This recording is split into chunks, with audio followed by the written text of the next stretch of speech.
Okay, folks, wanted to talk through auction finance, our experience of it, how we help people, and a few do's and don'ts for clients that we think would be beneficial to just understand the auction process. Now, obviously, as a bridging finance company, we get a number of inquiries from bridging, from borrowers, from brokers that have been let down by other lenders at the last hurdle under auction conditions. So they've been to an auction, be it online, in the room. They've been successful. They've won with the twitchy arm, sometimes for better or worse.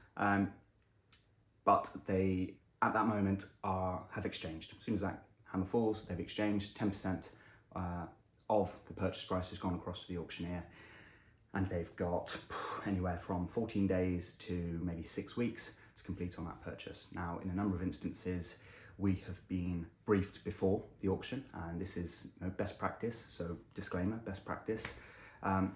Speak to me before, have your max bid in mind, have a clear and definite investment strategy. Don't tell me, I could do this, I could do that. I need to know what you're going to do. It might be subject to planning, that's for you to decide as the investor what's the most profitable way to purchase and develop this property.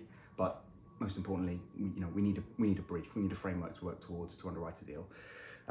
Finally, do you have the funding? And that's both refurb funding and purchase funding. So that's purchase funding, that's where we step in. Okay, occasionally we'll do the development loan as well, but seldom. It really has to be, really brilliant borrower and a really brilliant deal for that to stack up. But there we are. Most importantly, agreeing this max offer. Now, in the instances that we've been working with clients or brokers recently, it's been after the auction. Okay, so people have gone to auction thinking, yeah, it's okay, I'll get through with a mortgage. No, you won't. I'll get through with a bridge to let product. No, you won't, because the same lenders that are offering the bridge to let products are also offering straightforward buy to let products. And at the moment, lenders are taking days and days and days just to review the documents. So from application, you submit your documents, expect to hear in 2 weeks' time. Then they're going to come back and ask for, oh, what about this, what about that, what about the other? And then it's another 8 days. So it's just not going to happen. Pay the price of proper bridging finance rather than having the stress of potentially losing 10% deposit. Now, one deal that we looked at quite recently was a 60K deposit on a 600K purchase at auction. Do you really want to gamble that over a couple of percentage points, versus, using a bridge to let product at whatever it is, 0.7, 0.8, 0.9% a month, versus your out and out bridging finance lenders that really turn projects around quickly, that are coming in between 1 and 1.2. So there's a niche for everything, but in the auction room, it's not the place to cut on DD, it's not the place to cut on finance costs. There are opportunities there, but you need to make sure that you're thorough and you're in control ultimately, because that 28-day losing your deposit is never a good place to be. So just from the top again, reiterating best practice, your auction checklist.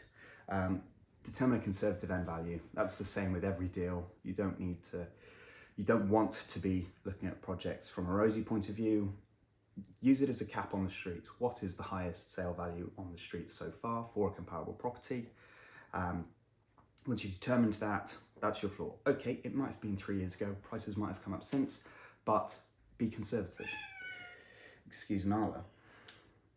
You need to have a high level of certainty around your build works and your budget. Obviously, this is part and parcel to the entirety of deal underwriting. You need to really have a handle on your build, because when you're buying with a bridge and not a mortgage, the critical part of purchasing with a bridge is coming off the bridge at the end. Now, the only way that you're going to do that is to make a property mortgageable. Now, that might be a mortgage from a buy-to-let point of view, it might be a mortgage from an owner-occupier's point of view. Unless you're flipping bungalows down in Devon, the likelihood is that you're not going to have a cash buyer. Unless you're in retirement country, very different place. Finally, your maximum bid price. This is the most critical part in any auction.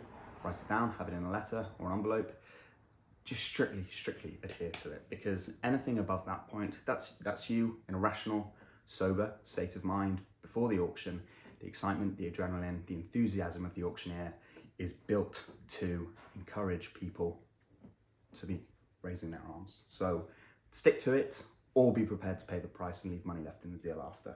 So okay, if you're renting, if you're flipping, it's a different risk profile. You are eroding your margin purely for doing a deal. And finally, where we step in, the appropriate finance solution. It's not going to be a let product. It's not even going to be a bridge to let product. Use out and out bridging, because otherwise you're going to get your fingers burnt and you will lose those deposits. So yeah, keen to hear from you if you've got any challenges around auctions or speedy purchases. Often we're working with clients that have negotiated a fast purchase and need the money now, repossessions, etc. But go out there and have fun. There's a lot of opportunities coming on. Okay, there's a summer slowdown at the moment, but that might mean that other competitive buyers are not watching these auctions. So yeah, keep us posted. We'd love to help if anyone's got any challenges. Take care.